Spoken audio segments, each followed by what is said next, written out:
Good. Okay. My name's Bob. I'm going to be talking about video composition and garbage matting. We tried to do this yesterday, had some technical difficulties. Hopefully we got it all worked out. I'm going to let me talk a little bit about garbage matting. First, I'm going to pull open the file and hopefully you'll see what I'm talking about.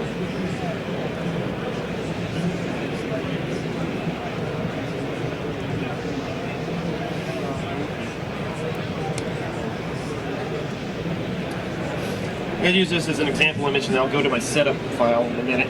What we're looking at here is a shot that was done of a spaceship to be used in a movie, but it was supposed to be green screen, but you got a lot of extraneous material on the sides and the back. You can see the little guy, even actually one of the guys who set it up in the background there, and what you need to do is get all that information out of your shot.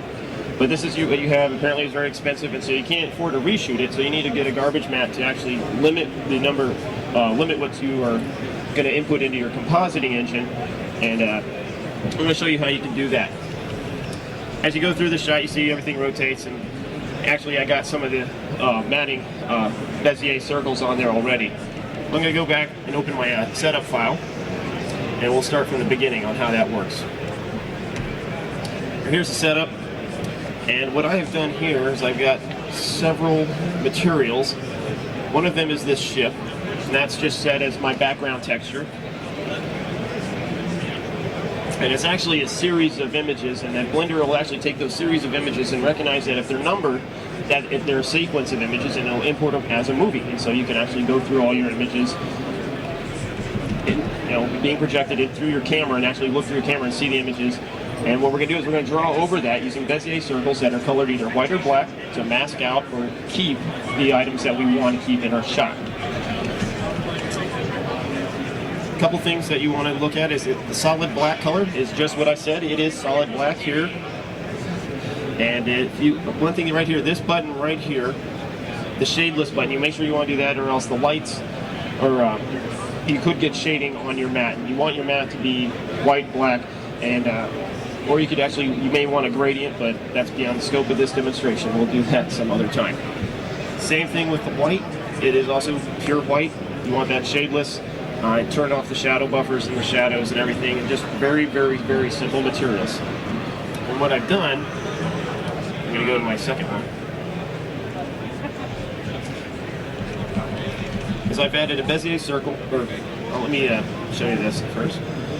This is the world control button right here, so you can see what the sky looks like. If you have your image, you have your objects within your image, but everything behind that is got to be colored something. It's not just out. It doesn't have to be just out transparent. You can actually set it up as a background. And what I've done is I've set it to pure black so that I don't have to actually have a black item back there. I just let it go, and I only worry about what I want to be made visible. And I've made this Bezier circle here. It's pure white, and it's just simply a Bezier circle. I've opened up over on this side an IPO window, and I've actually already got all my keyframes in there, and I've just keyframed them. I'll go back to my last file.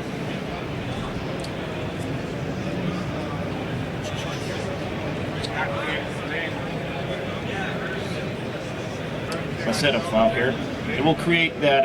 I have it set up with the image, looking through the camera with the movie as my background, and then I've got an IPO window here.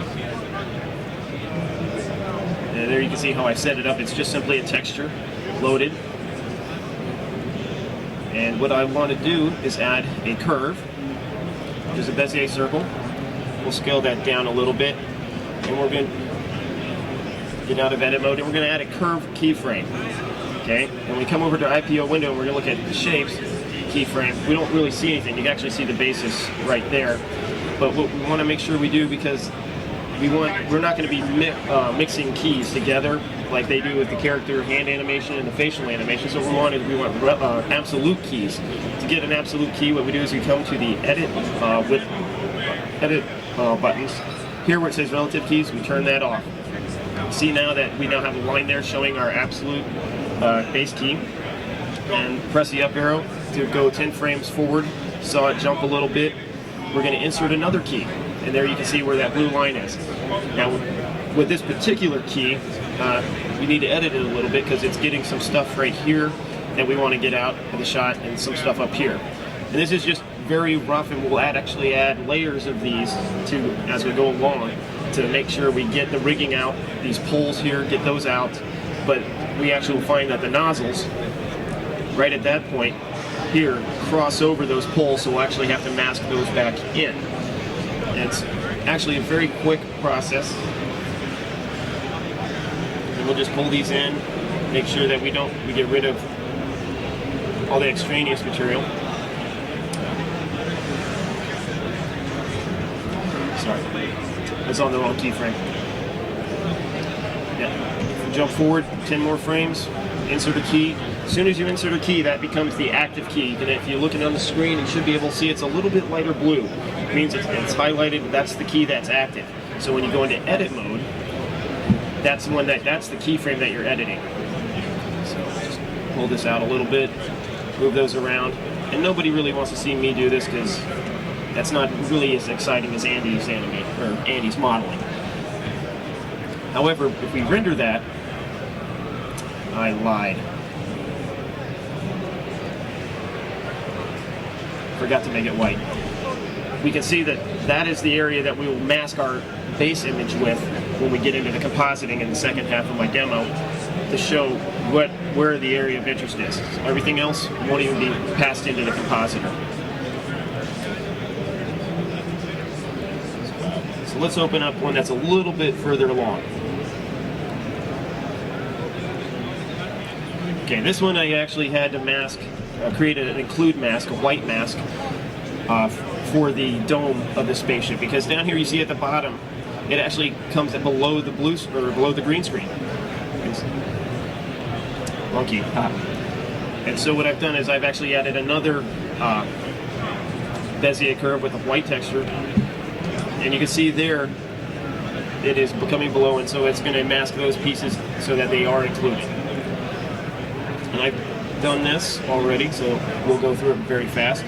Masking out the supports. There you can see the supports, and those are a black texture. And so when I render that, you can see where the black is actually masking those out, so those will not be shown in the composite shot. And you continue to do this, and you may have to keyframe it every 2 frames, every single frame, depending on your shot. It's going to be object and shot dependent, depending on how much work you're going to need. So we'll move right along into, I believe, actually the next part, which is making the final composition.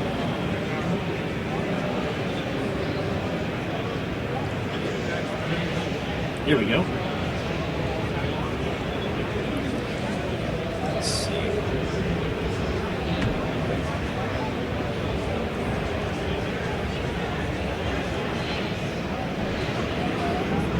All right, I may jump forward a little bit on you, make it load up everything. What I have here is I have a background image. It's a texture. It's actually a series of textures, and so you got a moving background. I got my mask, and what I did is I rendered out all those frames to a folder, and I reloaded them back in as a sequence of images. And so that's my mask, and then I have my original footage, and I'm going to use the set alpha node. I may have jumped forward. If anybody, this is the node composite window. I'm sorry, I do this. You come up to the nodes editor. You can either make material node trees, or you can make sequence node trees. We're going to make a sequence node tree and actually render this out.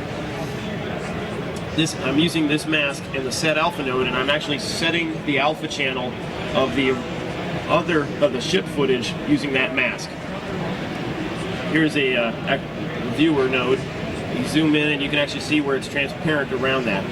It looks kind of like it's 50% transparent. That's a feature in Blender to be fixed in an upcoming revision. One of the benefits of open source software is you get to have features like that in your releases, and nobody really cries too much. And then this is an alpha over node, and what it's doing is going to take it's going to take the output of the set alpha node, which is going to be my ship image with a new alpha channel, and it's going to take the background and it's going to overlay them together. There you go. And then from the output of that goes straight into my compositor. And then to enable the compositor, down here in the render buttons, you tell it to do a composite, or else it's going to actually render the 3D scene. we want to work with the composite side of it, so we're going to tell it to turn the compositor on. And as we go, I believe, hopefully this will work. Yeah. Let's see.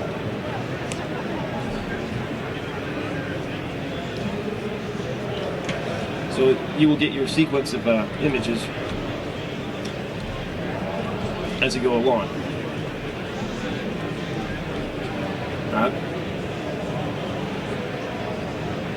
And then now, in the problem is we got that green in there, and this I'm going to kind of deviate from things here for a minute. I'm going to show you. This is actually an experimental build of Blender. It's got some additional features that are not available in the source tree right now. They're being worked on currently. And I got my hands on it, so So please take that with a grain of salt when I show you this. It may break. I hope not. I've tested it this morning and last night, so everything should go smooth. And Murphy's Law says now that I'm in front of everybody with your attention, it's going to break. I'm going to remove the green screen. There's actually a chroma key node.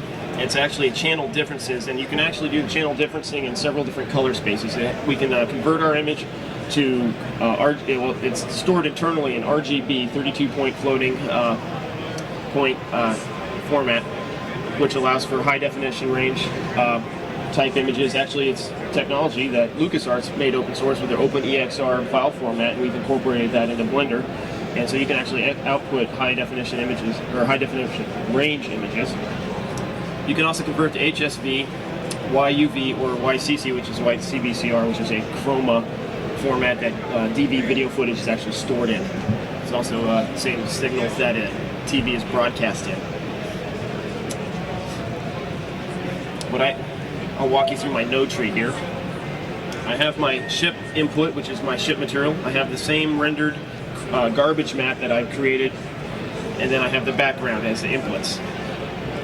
The ship is input to my chroma keyer. Here, it's actually channel differencing, and the algorithm that it uses is it plots that color in 3 space on the red, green, blue axis, or axis is for the other color spaces that it's in, and then for every pixel it determines how close it is to that, and you can adjust the tolerances for each of those axes right here, so you can kind of tweak how much if that pixel is transparent or not transparent. When it's tweaked properly, you remove the green, which is your selected color here. We'll sample that there, get the sample. You can also sample off your original image if you want. We'll sample right about there. That looks good.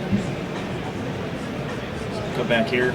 Let's convert it to, we'll do our keying in HSV space. Seems to work well.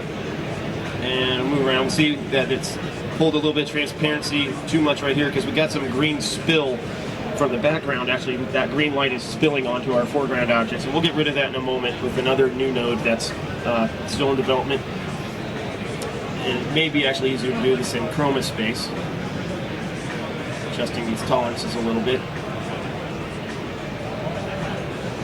And it's something that you just need to play with a little bit, get a good feel for. That looks like it's working pretty well. So we're going to zoom out of there.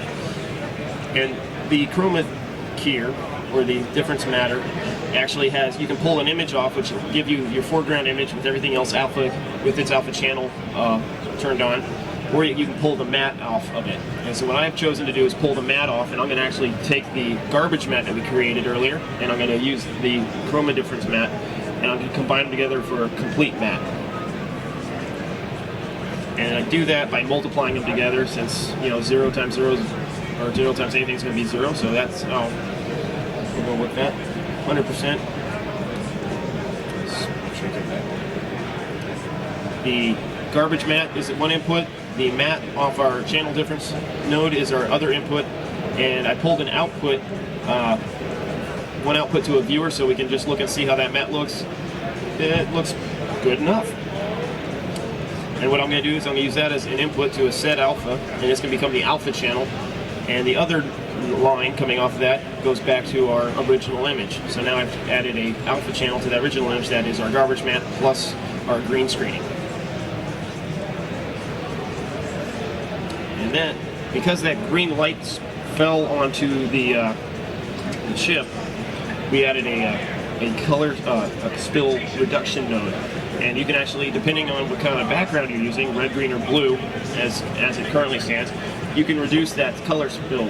And actually, what it does is it tries to neutralize that excessive green that's in your foreground object.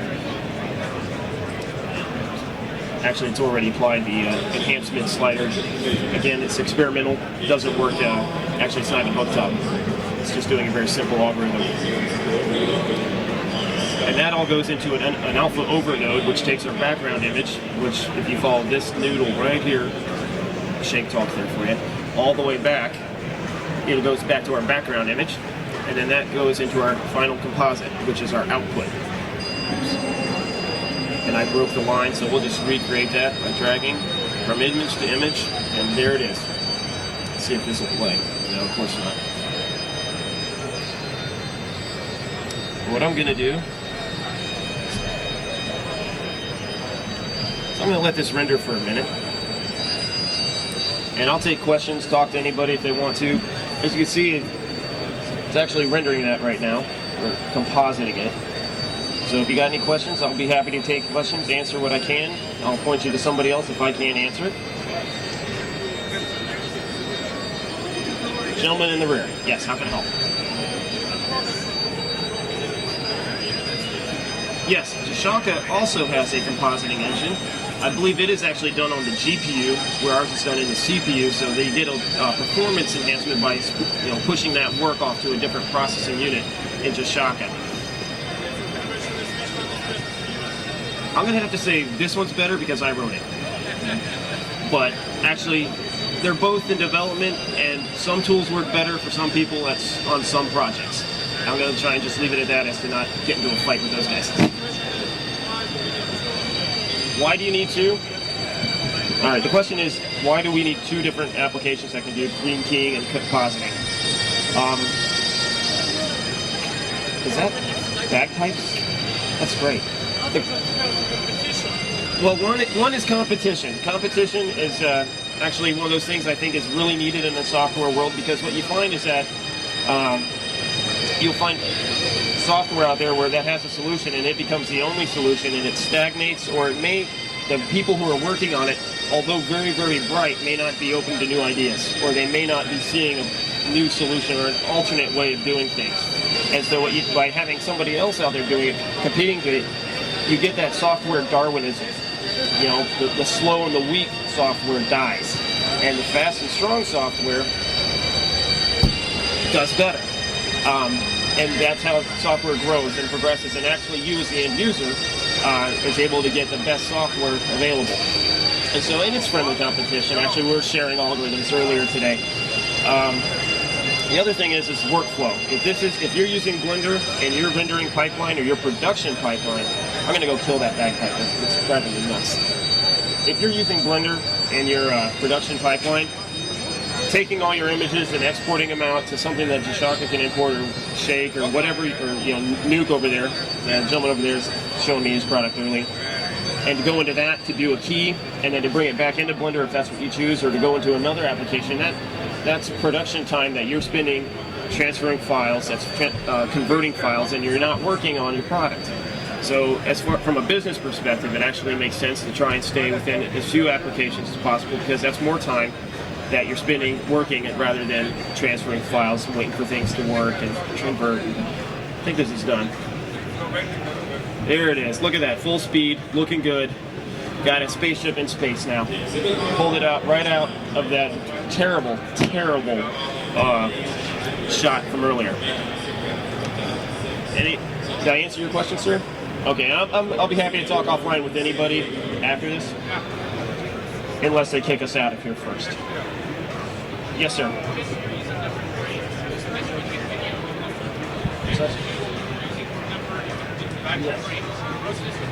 Okay, the question is, what is the best way to get video into Blender? Because this is actually a sequence of frames. Blender recently, I believe it was the last release, 2.42, on the Linux side has FFmpeg support. And FFmpeg is a Linux library, and I believe it's also available on Macs and Windows. That is a whole slew of codecs and container formats such as AVI moves, and then you can, within those containers you can get the H.264, DivX, XVID, MPEG-2, MPEG-4, all those different codecs. Blender now imports those. I didn't demonstrate it because it was a lot easier to work with the image sequences. Actually a little bit faster, I think, as well. But you can import your raw footage, DV footage into Blender. It'll actually take it. Come to you to sort of answer your question here. Come to the material panels, to a texture. Let's add a new texture. It's an image texture, and image is misleading because what you can do is when you load your image, here's the sequences. Let's see if we can find us a video somewhere on this machine. Here's an array AVI. I hope that will work. Actually, it's not going to work in this version. This is my custom version I built without FFmpeg because this machine didn't have all the libraries on it. Let me show you offline. But yes, you make it actually. It's like you can use it, import it as a texture. There's a button that says Movie. I should have showed you that.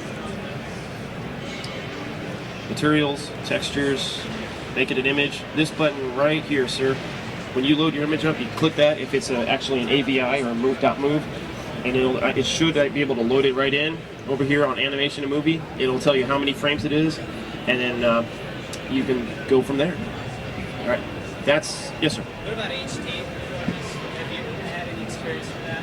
I'm gonna have to tell you HD performance may be sluggish. It's gonna be, like I said, it stores everything internally, 32-bit floats per channel. It can do it if you got the RAM and the processor and the time.